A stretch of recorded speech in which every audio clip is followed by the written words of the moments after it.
Make sure you stay until the end. We'll talk about 2 common mistakes people make that can cost you thousands of dollars.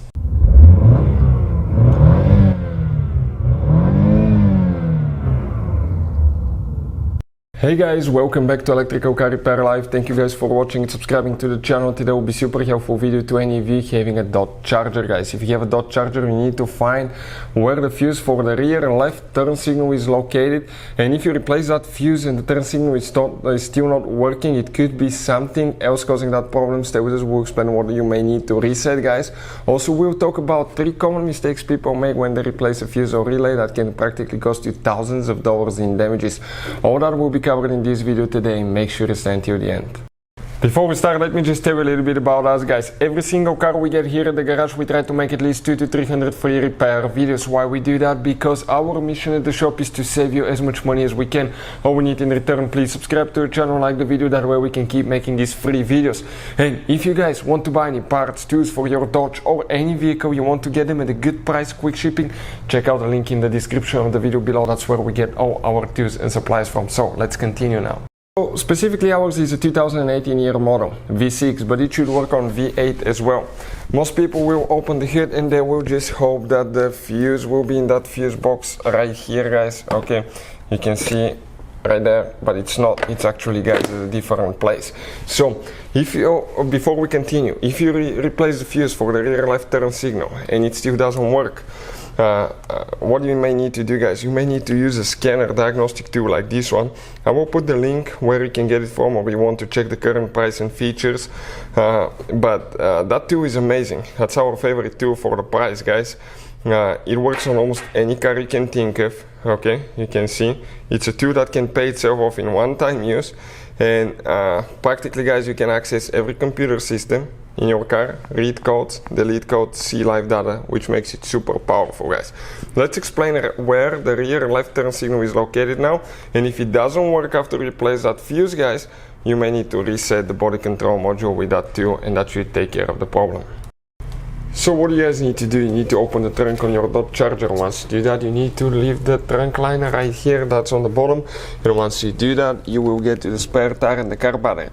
Now, 3 common mistakes people here often make, guys. 1, it's almost always recommended to disconnect the car battery when replacing fuses and relays, especially for the important ones. Otherwise, you can cause damage to electrical components, modules, computers, and that can, guys, could cost you quite a bit of money to fix. Number 2, another common mistake.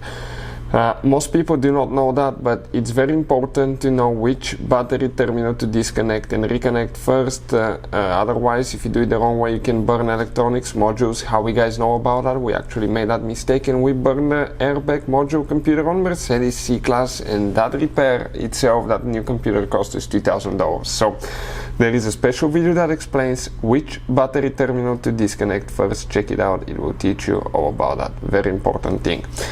Next, the fuse box is right here. You can see all we need to do, press right here, okay, lift up like that, okay, and flip it open.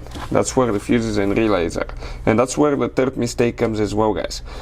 So you can see you have different kind of fuses, relays. Common mistake people make here, they do not test fuses and relays, but fuses, what they do, they usually try to see through the glass and find out if the fuse is good or bad. We have had so many customers come to the garage, guys, okay, where they cannot fix certain problems. They bought parts, they replaced multiple parts, they wasted their time, they said the fuse was fine, and when we checked actually and we tested the fuse, it was blown. So by not testing the fuse, sometimes you may think you install a good fuse in the car, it's actually a bad fuse, and that way you will waste your money and time, guys. So always test fuses, relays. We'll put a link to a special video that will teach you how to test fuses, relays, and where to buy cheap fuses and relays from as well. So if you come right here, you can see these are the fuses, guys, okay, fuses, relays. Now we need to start with the very top row, and we're going to start from the very left, and here, even if you have a missing fuse, you count it, you have fuse number 1, 2, 3, 4, 5, 6th fuse from left to right, right here, but it's known as fuse number F7. I don't know who invented that thing, but it's actually, okay, fuse number 6 from left to right. Now if you need to buy replacement fuses, we'll put the link in the description of the video below to see where you can get them from. Get the new one, push it in, okay? Don't forget to close your fuse box. You may need to reset the codes for the turn signal to work correctly. Hopefully the video will be helpful. Thank you for watching and see you guys next time.